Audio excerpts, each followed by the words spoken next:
Calibration complete, BDSNC, 105% overlay, active, subject, Lux Vesper MOX Reaper, target, Tyger Claw infiltration cell number 4.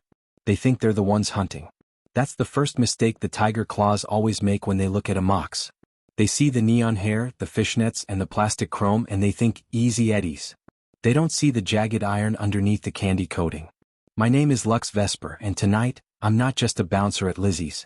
I'm a ghost from a future that's already happened.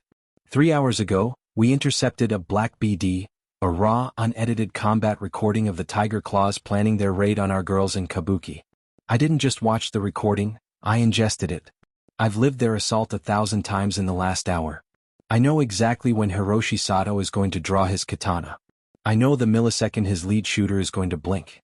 In my vision, the world is a double exposure, the gray, rainy reality of the present, and the shimmering violet ghost image of the BD playback. I'm standing in the mouth of a dark alleyway behind the Cherry Blossom Casino. The rain is cold, washing the neon pink dye from my hair onto my leather jacket. 1 minute and 12 seconds. The ghost step. In the BD, Hiroshi steps out of the black van now. In reality, the van door slides open. Hiroshi Sato, a man whose skin is more glowing neon tattoos than flesh, steps into the puddle. He doesn't see me yet. He's reaching for his Sumitoji blade. I don't wait for him to draw. I trigger my reflex tuner. The world turns to slow-motion syrup.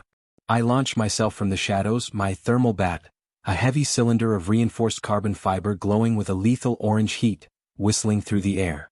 In my HUD, a violet ghost of myself has already landed the hit. I follow the ghost. Tsurisuke. The bat connects with the first guard's ribs before he can even clear his holster. The heat of the weapon sears through his synthetic leather jacket, the smell of burning plastic filling the alley. He's thrown sideways, his body splashing into a stack of trash bins. Mox. Get the bitch. Hiroshi roars, his vocal synth glitching with fury. 1 minute and 45 seconds. Sensory overload. 3 Tyger Claws charge. They move with the fluid, lethal grace of high-end Koreznikov implants. Their katanas are streaks of blue light in the dark. I don't dodge based on instinct. I dodge based on the recording. The first claw swings a horizontal slash aimed at my throat. I see the violet ghost of the blade pass by a second before the real steel arrives. I duck, the wind of the blade ruffling my hair. As I rise, I drive the butt of my bat into his solar plexus. The kinetic impact plate detonates, sending a shockwave through his torso that shuts down his lungs. My visor flashes. The BD recording is drifting. The claws are changing their tactics because I'm not playing the part they expected. Kestrel. Give me a hard reset. The loop is breaking. I scream into the subvocal comms. Lux, I'm trying. The Tyger net runners are flooding the subnet with synapse burners. You're on your own for the next 30 seconds. I'm blind in the net, but the iron in my hand is still real. Hiroshi lunges. He's a blur of chrome and neon green light. His mantis blades hiss as they extend from his forearms, the monomolecular edges vibrating at a frequency that can slice through a tank's hull. He's not a street thug, he's a professional killer. He slashes downward. I parry with the thermal bat, the contact creating a shower of orange sparks that illuminate the rainy alley like a firework. The vibration rattles my teeth. He's stronger than the BD suggested. He's overclocked. You Moxes should have stayed behind the bar, Hiroshi hisses, his face inches from mine. His eyes are glowing red circles of pure malice. We like the view out here better, I spit, triggering the pulse burst in my cyber legs. I kick him in the chest, the hydraulic force throwing him back 10 feet. I don't give him time to recover. I pull my Unity pistol and fire a 3-round burst. Pop pop pop. The bullets spark off his subdermal armor, but they buy me the second I need to reset my BD overlay. 2 minutes and 30 seconds. The Vendetta loop, the violet ghost returns. It shows me a Tyger sniper on the fire escape above. He's aiming a Nikomata railgun at my head. I don't look up. I dive into a roll, the railgun slug vaporizing the concrete where my feet were a millisecond before. The sound is a deafening cracked hum. I grab a discarded static grenade from my belt and hurl it toward the fire escape. The blue electrical explosion scrambles the sniper's optics, sending him tumbling through the rusted railing. He hits the ground with a sickening thud. Lux. I've got the bypass. Shutting them down. Now. Kestrel's voice is a triumphant roar in my ear.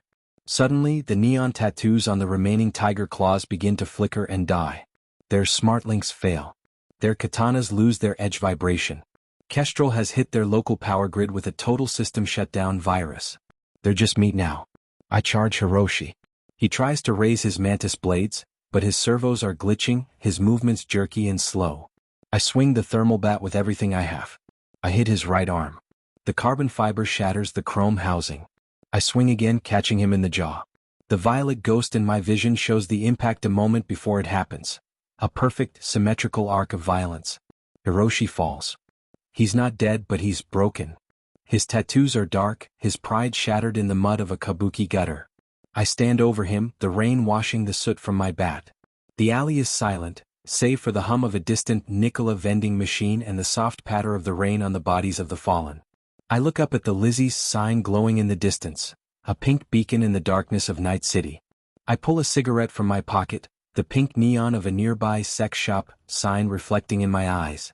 I light it, the smoke swirling into the damp air. Session end, performance rating, S rank, data saved to MOX archive. I don't look back at Hiroshi. He's yesterday's news. I walk out of the alley and back into the neon light, the heavy weight of the bat a comfort against my leg. We aren't just the girls behind the glass. We're the ones who own the night when the lights go out. The rain continues to fall, gray and indifferent, but the pink neon never fades. I vanish into the crowd, just another ghost in the machine of the city that never sleeps. File closed. The recording is finished. The ghosts are gone. The moxes remain.